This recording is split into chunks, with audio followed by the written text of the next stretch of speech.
In a small village in Kiambu, there is an old house that everyone knows about, but few dare to talk about it.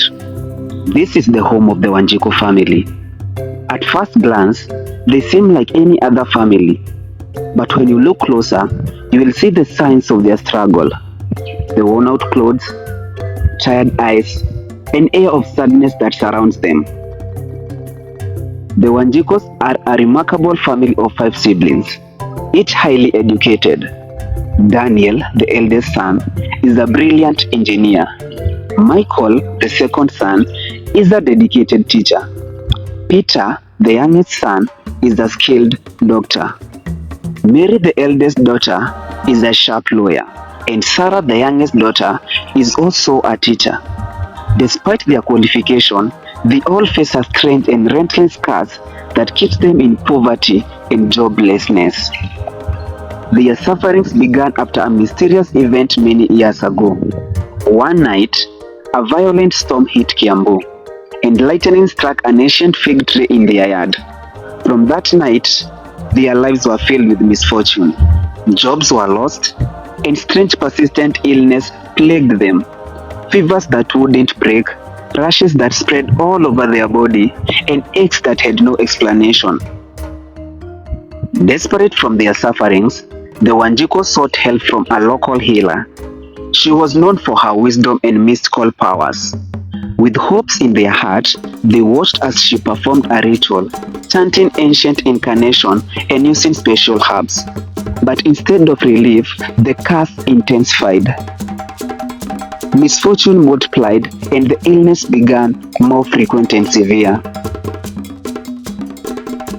Not giving up, the family decided to consult a renowned witch doctor in their neighboring town. The journey was dangerous, but their hope drove them forward. The witch doctor, a man of few words, agreed to help them. He performed an elaborate ceremony invoking ancient spirits and offering sacrifices.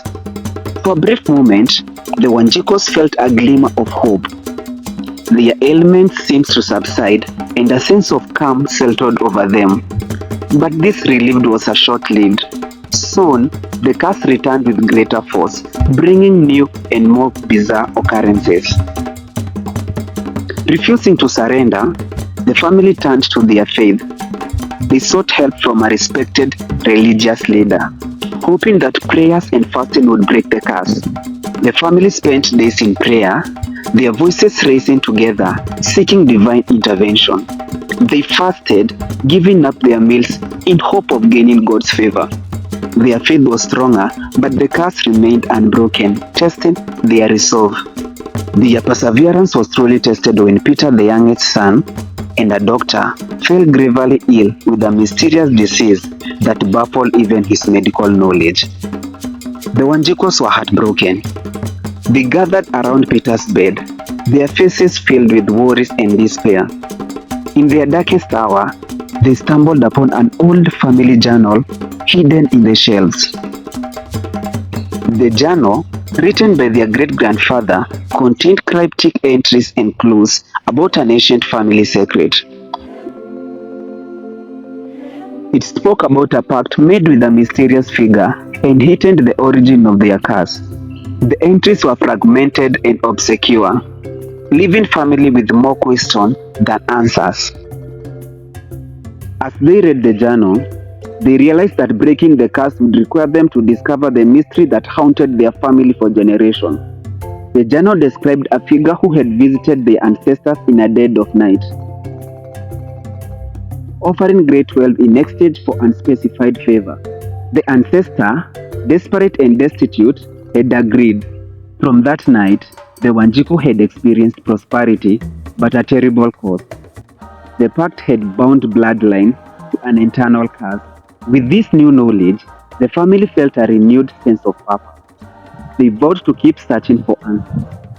Their bond stronger than ever. They delved deeper into the journal, seeking any clues that might lead them to the truth. They consulted historians, scholars, and anyone who might have knowledge of ancient curses and past. Despite their efforts, the answers remained elusive. The family faced setback in setback. each new lead turning to a dead end. Yet, their perseverance never wavered.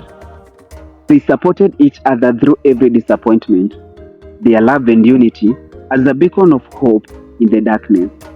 The Wanjiko's journey was far from over, but their resilience shone through. They continued to face daily struggles, from job rejection to bouts of illness, but they faced them together, their spirits unbroken. The family knew the curse was still with them, but they also knew they had each other.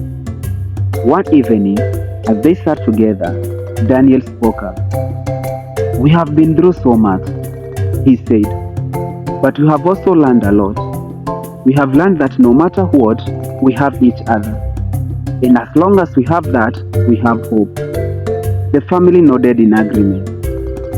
They knew that their journey was not just about breaking the curse, but about the strength of their family bond and their unwavering perseverance. They vowed to keep fighting, to keep searching for answers, and never to give up. Their journey continued, filled with misery and sorrows, but also with love and determination. They faced an uncertain future, but they faced it together. Every night, the Wanjikos would sit together, the old family journal open before them. They read the septic entries once more, searching for any clue that might lead them to the truth. They know that their journey is far from over, but they are ready to face whatever comes next.